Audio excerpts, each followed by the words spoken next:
Welcome back to the channel, guys. What a week it's been. So we've had 1 week break because of the Sydney International EV Autoshow, and now we're back. So if you guys are new here, because we've actually just hit over the 1,000 mark just a couple of days ago, welcome. My name is Roland and I'm here to give you guys the EV weekly news. It's just a series that I do to consolidate all news around, I guess, the world, mainly predominantly in Australia, and then also from overseas. So as we go through the content, if you guys do see the Australian flag on the top right hand corner, that just means it definitely applies to Australia. And if you don't, then of course it potentially doesn't at this point in time. What you guys see on the screen here is essentially all of the brands that I'll be covering today.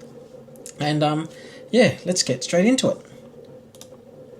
So, big thanks to everyone that did drop by, say hi to me at the EV Auto Show last week. I had an absolutely fantastic time.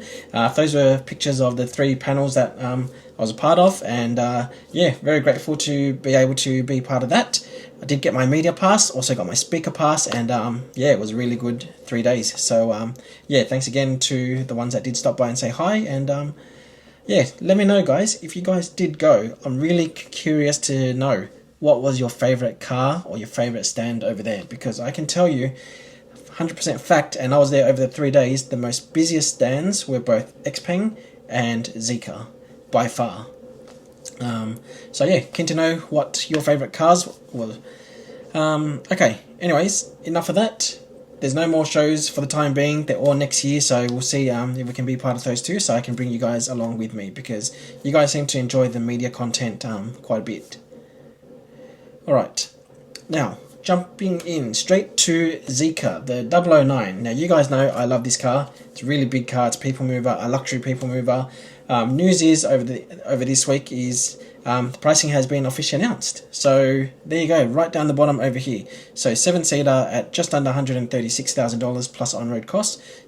Sorry, that was a 7-seater. The 6-seater, $139,900 plus on-road costs. Now, in the media release, it does say that it already includes LCT, which is luxury car tax, and GST. So it's just plus the on-road cost component. 3 key specs I thought you guys would be interested in: 450 kilowatts, all-wheel drive, 693 Newton meters of torque, 116 kilowatt hour NMC battery, and a WLTP range of 582. So hopefully you'll be able to get at least 500 real-world kilometers. And it is a heavy car as well, so 500 kilometers in my eyes, you know, it's fairly good distance to be able to cover that. But again, it is an expensive car and it is targeting the luxury car market. So if you guys want to see more of this car in terms of the spec sheet and everything, jump onto one of my latest videos. I'll see if I can put a link in the description or at the top as well. I've covered pretty much all of the specs.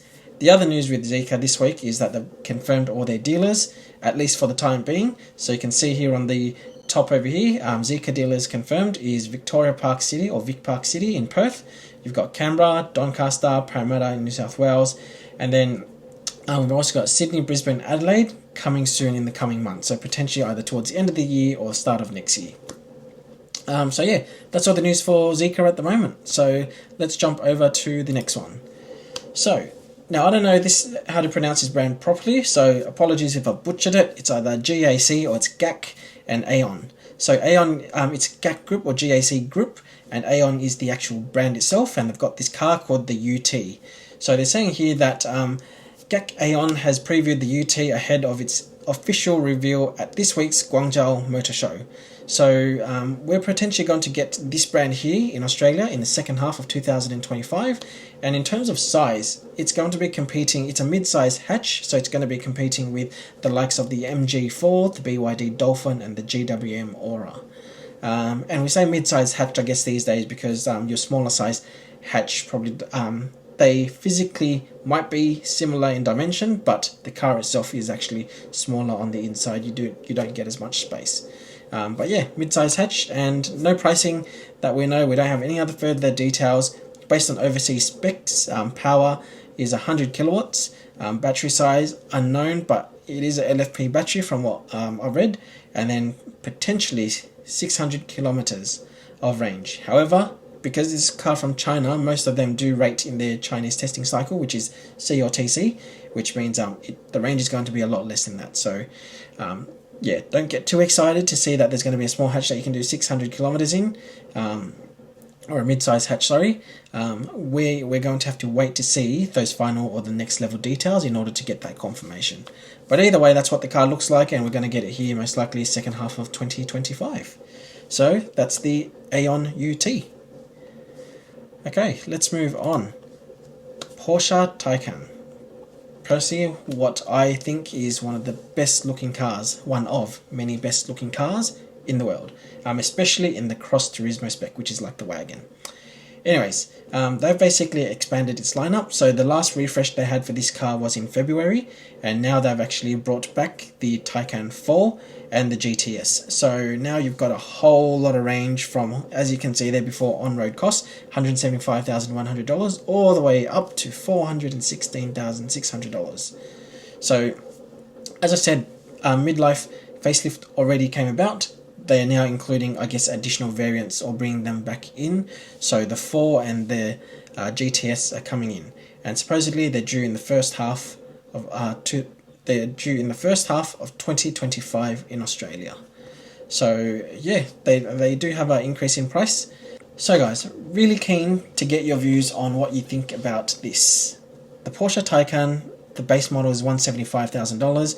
You've now then got the Taycan 4, the 4S, the GTS, the Turbo S, the Turbo GT, and the Turbo GT with the YSAC package. Is that too much, or is that too many options that a consumer can have? Because, you know, some of them you see there's roughly $10,000 difference here and there between each variant. Should they potentially just have kept it as the Taycan, the 4S, the Turbo S, and Turbo GT? I also hope they're selling well. So apparently, based on stats, they're not selling too well. So yeah, if you guys are interested in one, I would personally say you'd want to buy a used one, unless you really want brand new for whatever the reasons are, because the depreciation from when I was looking at this on car sales, yeah, it's big. Anyways, that is the news on Porsche. So let's keep moving on. BYD had a blackout, or they have a blackout event that literally just kicked off today. So, what is it? So essentially, over the next few days, so between 14th to 16th, buyers of the Dolphin, Hatch, Seal Sedan, Atto 3, and Sea Lion 6, which is the plug-in hybrid, you get up to $3,000 off the purchase price, and you also do get a free wall charger worth up to $1,000. But you have to take delivery before December 31, 2024. So there's potentially already a list of existing inventory that you guys can get, or that you have a choice of, in order to save the $3,000 and to get the $1,000 car charger. So what do you guys think? I think it's quite compelling, because, you know, whilst we've got cars on the couple of $100,000 end, like the Porsche that we were just talking about, you know, look at these ones. They start at 30-something thousand, and they all go up to about $60-something thousand. So to save $3,000 off a car that you normally just have to click buy online, I personally think that's fairly good value.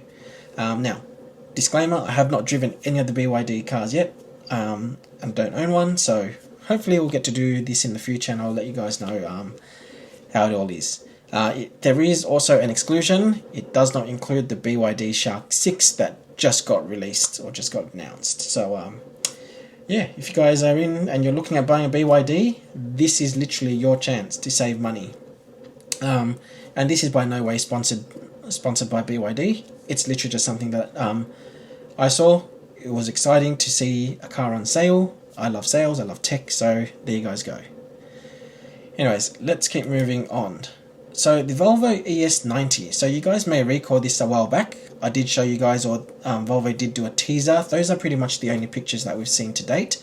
It's supposed to be unveiled sometime next year. Now, it has been confirmed for Australia, so that's fantastic. So it's been confirmed for late 2025, and all they're saying here is the lineup will continue to expand. So they're also going to have the EX60, which we're going to expect in 2026, which will debut on a new platform called the SPA3, or the SPA3. And the EX60 is essentially going to be the electric version of the XC60. So yeah, there's not much more information on that one. They're still keeping everything under wraps. So once we see the leaks, once we see the pictures, I'll make sure I share it with you guys. Alright, let's keep moving on. Hyundai Inster. So, this is the tiny car. sort of like K-class car, I guess, in terms of Japanese reference. Really small hatchback. The news for here, we already know that it's coming here to Australia. Someone from Whirlpool called Puppies Are Great has been able to do some, detective work, for better use of words. And they've basically been able to determine the price. And the reason how they've been able to do that is because, and pause the screen here if you guys want to read it in more detail, but apparently there's an ad for a Channel 7 competition where the Hyundai Inster extended range is the price. Now, in the T's and C's, they do have to, by law, put down the accurate price or accurate representation of what the actual price is going to be worth.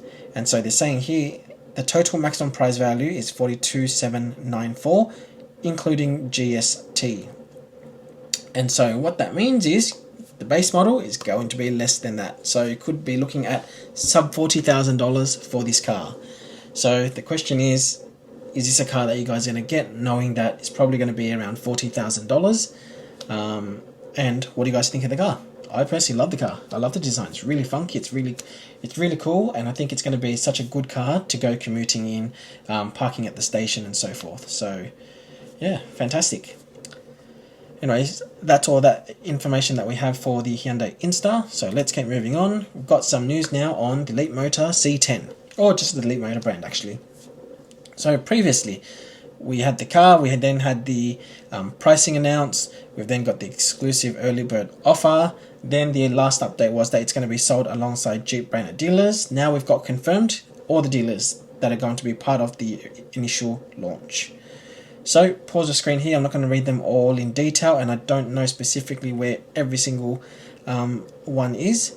However, they are all across Australia, and you can see from Adelaide all the way down to Parramatta.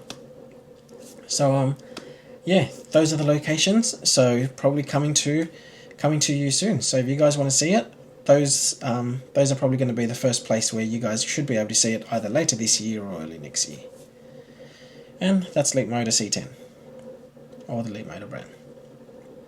Alright, let's jump onto another luxury car, Cadillac Vistiq. Now, hopefully that's how I've said it.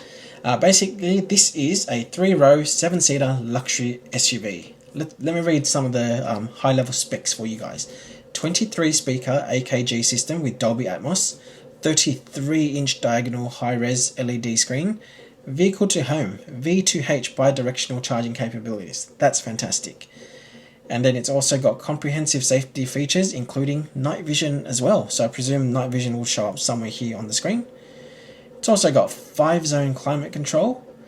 And they're saying here that the initial launch will have the luxury, sport, and then the premium luxury trims. And that should be here around March and May 2025. Now that's overseas, March and May. So probably in US and Canada. And then they're saying the platinum trim, which is supposed to be the top trim, that's going to be around June and August 2025. And production of this car specifically should start in early 2025. In terms of pricing, they're saying it's going to be around $78,000. For reference, we've got the Cadillac Lyriq that's confirmed over here. It's $57,000 in the US, and it's $117,000 here. So 57 US for the Lyriq versus 78, so it's a $21,000 variation between the Lyriq versus this Vistiq. So 20-something thousand dollars. Now that's US dollars, and we've got $117,000 here. My guesstimate is probably going to be around the $140,000 to $150,000 for this car. 3-row SUV, 3-row luxury SUV, I should say. So yeah, what do you guys think? If it was around that price and it was available today, would you guys get it? Because if you look at the high-level specs at this point in time, it actually seems quite good. You know, it's got over 450 kilowatts, 0 to 100 in 3.7 seconds. It's got a big battery, 102 kilowatt hour NMC or NCM, and it's got V2H as well. Range on the lower side, but I guess 3-row SUV, I don't know, clearly probably either really inefficient or it's really, really heavy. Either way, that's all the news we have on Cadillac. Alright, next up we have the BMW i3. So this is just a full prototype. It is not a production example as well. There's apparently lots of plastic metal cladding all over it, which conceals or covers up, I guess, a lot of what the car is going to look like. So they're saying that this is going to be based on their new class platform. They'll also have the first electric M3 on this new class platform as well. They're going to say that this car is going to be offered in sedan and wagon or touring body styles. They're saying that the car looks like the original BMW Vision new class concept from September 2023, which is these two pictures up here. And what else? It's supposedly going to enter production in November 2026, which means that we've still got a couple of years of the existing one, and these are probably going to be 2027 models by the time it comes here. So we are still a few years away, but that's essentially the BMW. What do you guys think? I think they've literally given it a nose job, and the big grills, they've pretty much disappeared. Now that's gone back to, I guess, the flat style, unless all the cladding supposedly covers it and the grill's gone actually bigger. Either way, that's the BMW i3, or the new i3, that's supposedly coming in a couple of years' time.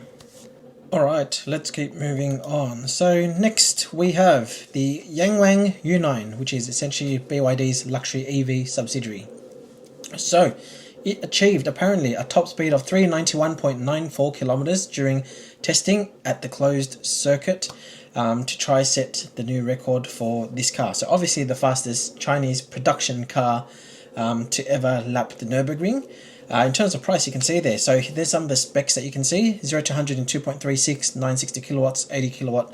It's 80 kilowatt hour. So apologies, missed the H there. Blade battery, 450 Ks CLTC cycle. Australian dollar converted directly, 357, just under $358,000. In terms of time, so this is what the news update is essentially all about. So lapped in 7 minutes 17.9. So to give you context to how quick that is, the other contenders that it's up against, or it's trying to beat, essentially, the Rimac Nevera and the Porsche Taycan Turbo GT, which has done the lap in 7 minutes and 5 seconds, 7 minutes and 7 seconds respectively. So yeah, 7:17. Now I've read, the car is capable of going much faster, because there was a straight, I think it was for a few kilometers. They did say that it was only doing 200 something through it, and it wasn't actually smashing down the speeds through that section. What people are saying is they're saying it's potentially because of maybe glare or the sunlight coming through during the time of testing. So that's the time that they got.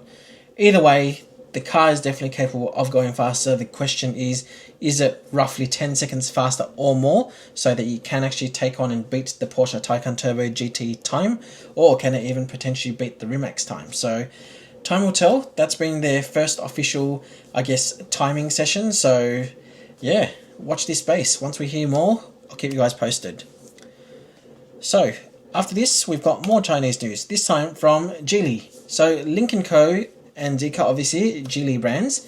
The news article from Car News China says here, Geely to allegedly merge Lynk Co with ZEEKR to boost NEV focus. So some of the key points here, you can now pause the screen here if you guys want to read all of it in detail. But basically they're saying they're going through a whole consolidation phase at the moment, and it is part of Geely's shift towards a more focused approach as outlined in the Taizo Declaration.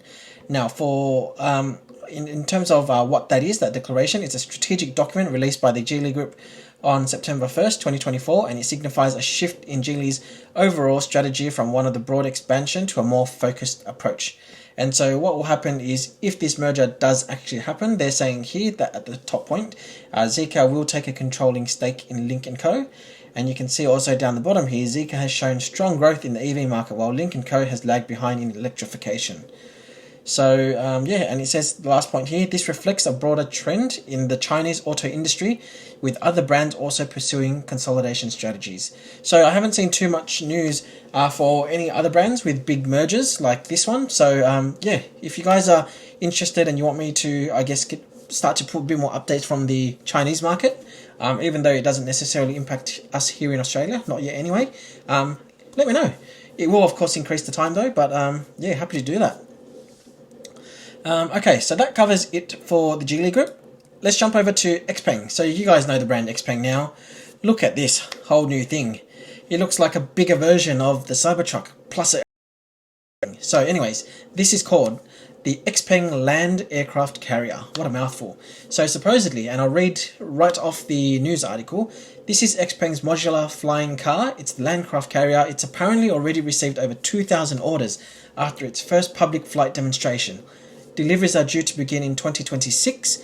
The vehicle consists of two parts. So the first part here is, I guess, the so-called mothership.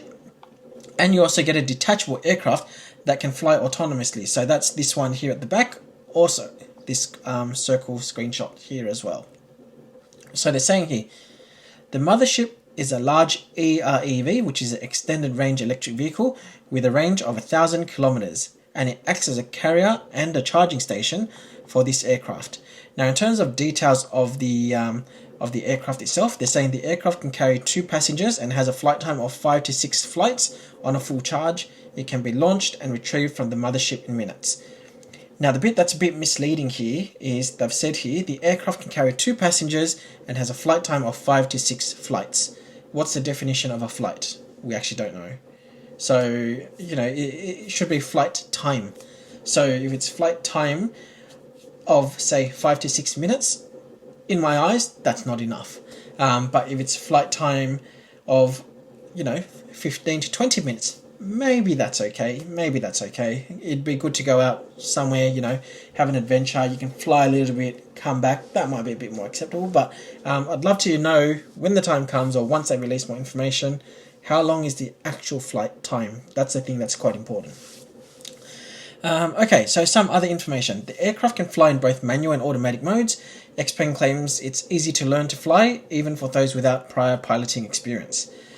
So, other information here. The Land Aircraft Carrier 2 is priced at 2 million yuan, which is roughly 280,000 US dollars, which I guess is close to 400 odd, if not more, 450 Australian dollars, as in $450,000, towards a $500,000 mark at least. And they're saying here that Xpeng is currently building a dedicated manufacturing plant for the flying car with a production date slated to begin in 2026. So it's a 6-wheeler, it's electric, does up to 1,000 Ks. You've got literally an aircraft in the back.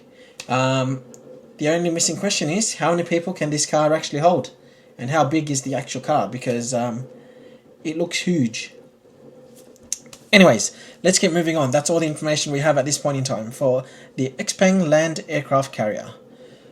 So, on to the last slide. Social media updates. What's going on? So, I've got 2 updates from Tesla. So, let's start with the left. The Cybercab, as you guys saw, the fully autonomous vehicle that seats 2 and that has, I guess, the scissor-like doors. Cybercab is going on tour across 6 European cities. All of those cities are there. Bring it to Australia. Fingers crossed, guys. I'd love to see it have a whole Southern Hemisphere tour. That would be amazing. That leads me on to the next thing. That is, I guess, also amazing. Some of you may think it's even more amazing or more exciting than the Cybercab. Look at that. So this was a post from Tesla Australia and New Zealand. Kia ora. Optimus on display at Tesla Auckland South. So, for the New Zealanders out there, if you're in Auckland South, go and take a look at Optimus. Record some videos. Show the world. Show us. How amazing is it? How cool is it? Show us. Tell us more. We'd love to see it. Well, I'd love to see it. That's exciting. And we did the Cybertruck stuff lately here, and then it's gone over to New Zealand, I believe. So, maybe we do a swap.